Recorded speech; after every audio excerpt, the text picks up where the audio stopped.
జిల్లా వ్యాప్తంగా ఉన్న నర్సింగ్ హోంలు, ల్యాబొరేటరీలలో ధరల వివరాల బోర్డులను తప్పనిసరిగా ఏర్పాటు చేయాలని, లేకుంటే కఠిన చర్యలు తప్పవని కాకినాడ జిల్లా వైద్య ఆరోగ్య శాఖ అధికారి డాక్టర్ జె నరసింహనాయక్ హెచ్చరించారు.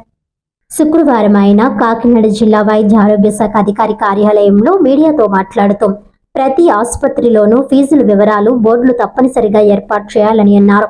ఓపీకి ఎంత తీసుకుంటారు, టెస్ట్లకు ఎంత తీసుకుంటారు, ఇన్పేషెంట్కి ఎంత తీసుకుంటారో, రూమ్ రెంట్ ఎంత అనే వివరాలను స్పష్టంగా ఉండాలని ఆయన సూచించారు.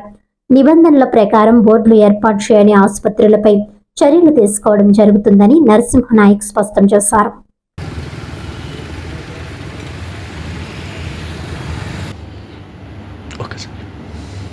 గుడ్ మార్నింగ్ అండి అందరికీ. నేను డిఎంహెచ్ఓ కాకినాడ మాట్లాడుతూ ఉన్నాను. మనకి హాస్పిటల్స్లో, నర్సింగ్ హోమ్స్లో కానీ, క్లినిక్లో కానీ, ఫిజియోథెరపీ యూనిట్లో కానీ, డెంటల్ హాస్పిటల్స్లో కానీ, ఎక్కడైనా ఓపీ రన్ చేస్తున్న డాక్టర్స్ కానీ ఎవరైనా కూడా వారు తీసుకునే ఫీజులు అనేది ఖచ్చితంగా మనకి డిస్ప్లే చేయాలి. ఓపీకి ఎంత తీసుకుంటున్నారు, ఐపీకి ఎంత తీసుకుంటున్నారు, రూమ్ ఛార్జెస్ ఎంత, ప్రొసీజర్ ఛార్జెస్ ఎంత అనేది ఖచ్చితంగా డిస్ప్లే చేయాలి.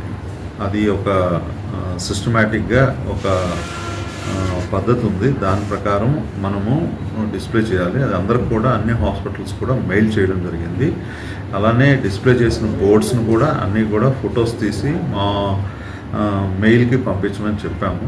సో అది అందరూ కూడా తప్పకుండా పాటించాలి. దీని మీద చాలా కంప్లైంట్స్ వస్తున్నాయి. ఎందుకంటే పబ్లిక్కి మనం తీసుకునే ఫీజెస్ అనేది అవేర్నెస్ క్రియేట్ చేయాలి ఖచ్చితంగా. అప్పుడు వాళ్ళు ఇష్టం ఉన్నవాళ్ళు ఆ బోర్డ్స్ చూసుకొని, ఆ ఫీజెస్ చూసుకొని వాళ్ళు ఫీజెస్ కట్టడానికి కానీ, మీ దగ్గర ఓపీ చూపించుకోవడానికి కానీ ఇష్టపడి వస్తారు.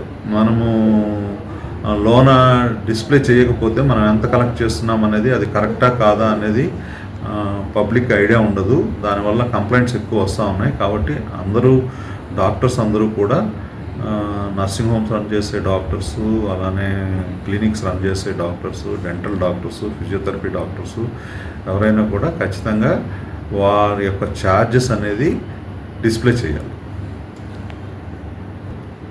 దీన్ని ఎడల ఎవరన్నా ఇలాగ డిస్ప్లే చేయకుండా ఉన్నట్లయితే మేము కొంత సర్టెన్ పీరియడ్ ఇప్పుడు టైం ఇచ్చాము.